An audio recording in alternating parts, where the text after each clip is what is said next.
Warna-warni budaya Perak yang berlangsung di Teluk Intan, Padang Sepidi. Hari ketiga. Masuk hari ketiga festival warna-warni Teluk Intan. Kehadiran di luar jangkaan. Kita ada pelbagai perfume wangian. Berapa jenis bang? 35 jenis. 35 jenis. Masuk aja pintu utama dah jumpa dah. International Perfume by Azalin. Jadi pastikan anda membawa anak anda dan sepanjang cuti ini dan juga sepanjang hingga 18 hari bulan Februari di Padang Sepidi sempena festival warna-warni. Thank you very much kepada Persatuan Kebudayaan Daerah Hilir Perak, Pentas Perak dan juga Majlis Perbandingan Intan dan juga Majlis Budaya Negeri dengan kerjasama menganjur mengadakan festival ini.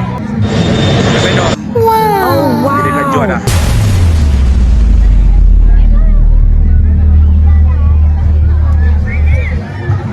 Terima kasih kepada yang memberikan sokongan sempena festival warna-warni yang berlangsung di Teluk Intan ini. Dan saya mengharapkan kepada yang menonton video ini datang ambil kesempatan bersama keluarga sepanjang hingga 18 hari bulan Februari. Kami berada di sini sepanjang hari bagi menjayakan festival warna-warni budaya Perak 2026. Sampai saja di pesta warna-warni, kalau ada lapar kita mencari makan. Wah, nasi Arab, shawarma. Yang ini RM40 tapi boleh kurang lagi. Ini nasi, wah. Berkunjung, jangan lepaskan peluang untuk mendapatkan menu-menu istimewa di Bedo yang berlangsung selama 20 hari di Padang Sepidi Teluk Intan.